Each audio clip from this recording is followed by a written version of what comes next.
Вся человеческая жизнь пронизана общением. Выражение мыслей и чувств, выражение отношений, отношения между людьми, организациями, людьми и обществом. Все это происходит с помощью общения. И все человеческие чувства, гнев, любовь, печаль, а иногда и радость, тоже выражаются в общении. Общение можно рассматривать трояко. Прежде всего, это особая форма деятельности людей. Она обслуживает все остальные формы деятельности. И труд, и игра, и учение, и забота. Все они осуществляются людьми совместно, а значит в общении между ними. Но общение – это не только деятельность. Это второе. Сложный общественный процесс. В него могут быть вовлечены и 2 человека, и 10, и 100, и миллион. Это зависит уже и от средств общения, и от его содержания. И, в-третьих, общение представляет собой особую форму жизни общества. Нет человека, который не принимал бы участие в этой форме общественной жизни. Это относится и к школьнику, который слушает учителя, и к покупателю, который торгуется с продавцом, и к подсудимому, который с волнением выслушивает слова своего адвоката. И, конечно, это относится к нам всем, сидящим вечерами у телевизора. Ибо слушать и смотреть телепередачу – это тоже значит участвовать в общении.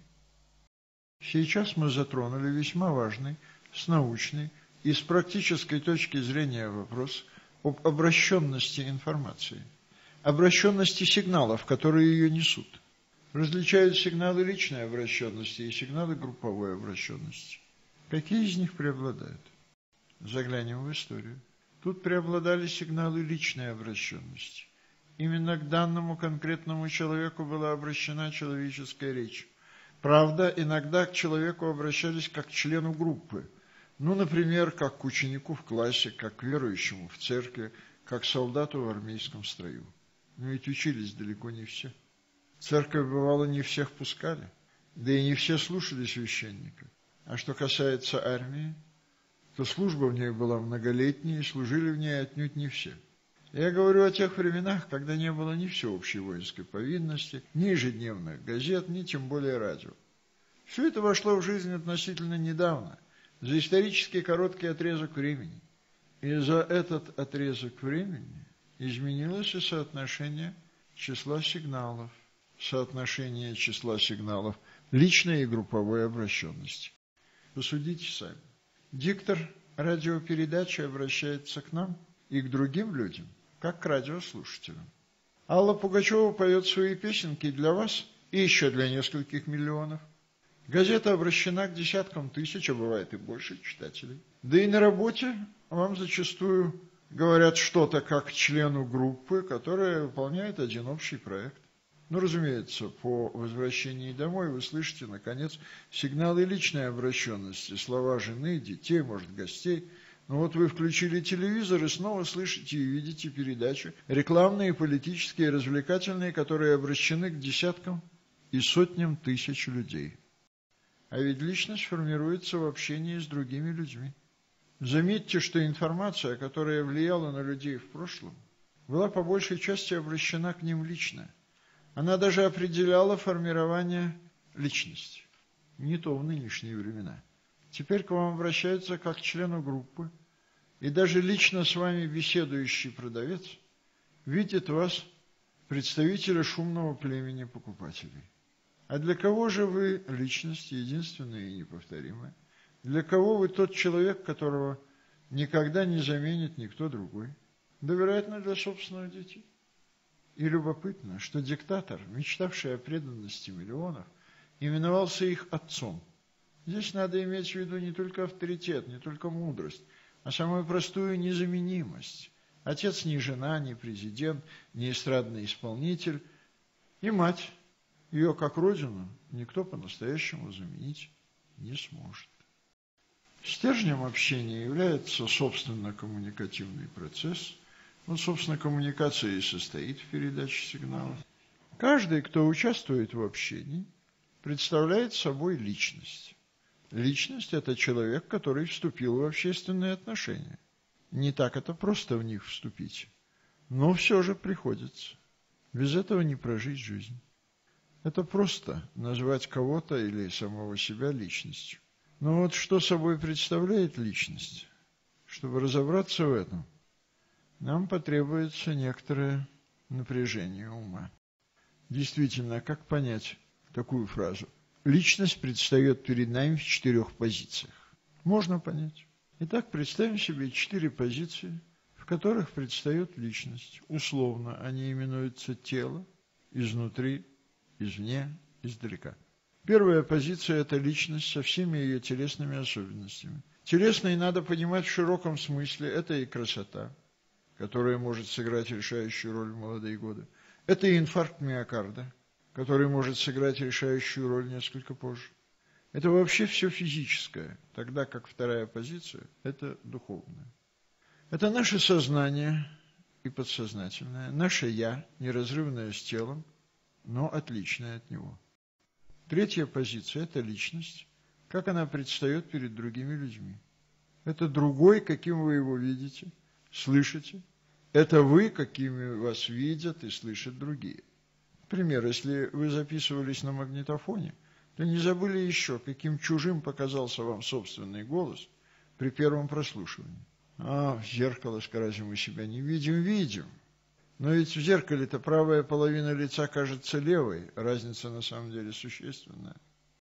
Художникам и фотографам давно известно, что лицо человека асимметрично, в результате чего левая и правая половины нашего лица могут отражать эмоции по-разному. Недавние исследования объясняют это тем, что левая и правая сторона лица находятся под контролем различающихся полушарий мозга. Правое полушарие управляет эмоциями, воображением, сенсорной деятельностью. Связи управления перекрещиваются. Бывает так, что работа доминирующего левого полушария выражается на правой стороне лица, а придает ей выражение, поддающееся большему контролю.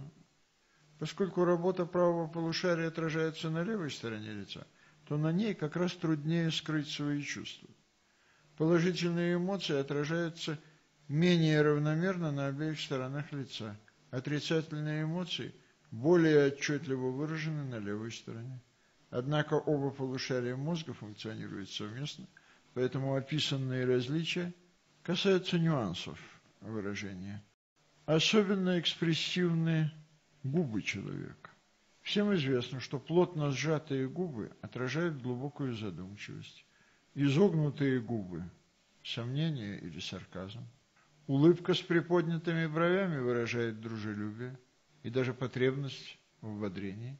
В то же время улыбка, как элемент мимики и поведения, связана с региональными и культурными различиями. Южане склоннее чаще улыбаться, с чем жители северных районов. Поскольку улыбка может отражать различные мотивы, следует быть осторожным в истолковании улыбки собеседника. Чрезмерная улыбчивость, например, часто выражает потребность в одобрении или даже почтении перед начальством. Улыбка, сопровождаемая приподнятыми бровями, выражает, как правило, готовность подчиняться, а улыбка с опущенными бровями – превосходство. Четвертая позиция – это личность, какой она была раньше, какова она теперь, то есть личность в процессе становления. Такое ее можно ощутить и изнутри, и извне. Так воспринимают учители своих учеников. Но это не одномоментное, это продолжительное, многократное восприятие. При всем многообразии определений понятия «личность» соответствует сложности самого содержания этого понятия. Можно обнаружить и общие черты в этих определениях. Если, опять же, поискать общий знаменатель, то современные исследователи видят в личности субъект преобразования действительности, которое осуществляется во взаимодействии с другими людьми. Это не все, но многое. Как член общества, личность способна изменять действительность. В этом необходимое условие ее социального бытия. В этом ее сущность, если хотите. Личность не может развиваться вне отношения к другим людям.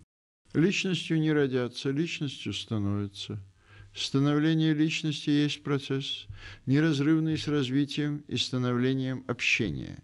Общение с близкими, прежде всего родителями, со сверстниками, со старшими, с теми, кто учит, и с теми, с кем работаешь. В отечественной психологии получила поддержку точка зрения, согласно которой личность образует единство 4 компонентов, представляющих одновременно и 4 уровня ее строения. Первый уровень обусловлен физиологически, он включает возрастные и половые особенности личности. Второй обусловлен спецификой физиологических процессов и характеризует память, эмоцию и волю личности. Ее конкретно социальное бытие, знания, навыки, умения, привычки составляют 3-й уровень. И далее следует 4-й, высший. Это уровень направленности личности, это влечение, желания, интересы. Высшая форма направленности – это кругозор, мировоззрение, ценностные ориентации, взгляды, убеждения. С ценностными ориентациями неразрывные отношения личности к целям жизни и средствам достижения этих целей. Ясно, что и убеждения, и ценностная ориентация складываются под влиянием социально-экономических условий жизни. Как вы уже знаете, Зигмунд Фрейд, один из немногих психологов, а может и единственный среди них, чьи идеи смогли наложить отпечаток на мироощущение значительной части человечества, утверждал, что семантический внутренний мир личности образован 3 слоями, которые он называл ид, эго и суперэго. Ид, как вы помните, это те желания, которые стремятся воплотиться в действие. Эго – это замедляющий фактор между желаниями и действием. Там не просто замедление, там же и мышление находится. А суперэго, сверхя, включает в себя самооценку, совесть, стремление к идеалам, то, что мы получили и из собственного опыта, и от общества. В сущности, суперэго играет в нашей жизни ту же роль, что в жизни ребенка и его родителей. Поэтому среди ценностей, на которые ориентируется суперэго, часто фигурируют традиции. Это, конечно, все упрощено слегка, но это упрощение поможет вам понять, почему видные ученые современности придают такое большое значение пониманию. Дело в том, что понимание имеет непосредственное касательство к суперэго. Не просто к решению задач различного рода, на что нацелено мышление, а к оценкам типа «хорошо», «плохо», «допустимо», «недопустимо», «существенно для меня», «существенно для других» и так далее. И происходит это, в частности, потому что понимание начинает складываться в процессе общения ребенка с родителями. Ну, теперь попытаемся разобраться в функциональной природе понимания. Важность общения не только в том, что обмен информацией есть необходимые условия совместной деятельности. Уже возможность обмена информацией нужна для того, чтобы личность просто существовала. А эта возможность не сводится к знанию родного языка. Возможность обмена информацией имеет в том случае, когда носитель родного языка обладает соответствующим языковым окружением, когда ему есть с кем общаться. Общение, само собой, разумеется, включает в себя передачу информации. Но если обратиться к самой сущности процессов общения, то может привлечь внимание такое определение. Общение – это отношение людей к действительности, выраженное через передачу информации от человека к человеку. Общение полифункционально. Основная рабочая функция общения – инструментальная. Она выражается в обмене информацией, существенной для управления и совместного труда. Планирование производственных операций, процесс совместного труда и распределение продуктов труда. Все это предполагает координацию видов деятельности путем инструментального общения.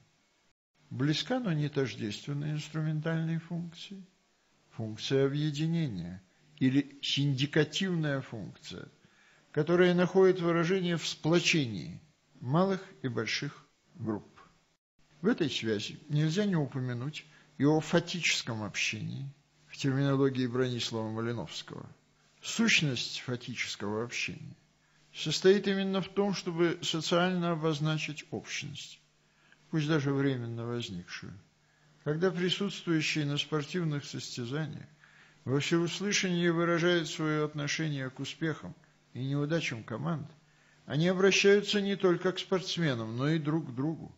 Отнюдь не только для психологии спорта важен факт объединения людей, в большинстве своем далеких от непосредственного участия в играх. Тут дело в самом объединении. И с психологической точки зрения представляет большой интерес феномен искреннего увлечения формами деятельности, которые, строго говоря, могут служить лишь предметом общения, не будучи реально доступными для тех, кто их наблюдает. Третья функция общения – это функция самовыражения, функция экспрессии. Самовыражение по самой своей сущности ориентировано на взаимопонимание, на контакт. Как тонко заметил Генрих Клейст, человек трагической судьбы и большой писатель, странный источник вдохновения для говорящего, человеческое лицо перед ним и часто всего лишь один взгляд, указывающий нам, что наша наполовину выраженная мысль уже понята, дает нам возможность выразить и другую ее половину. Особую роль играет самовыражение в творческой деятельности, продукт которой социально значим, поскольку он становится предметом общения между людьми.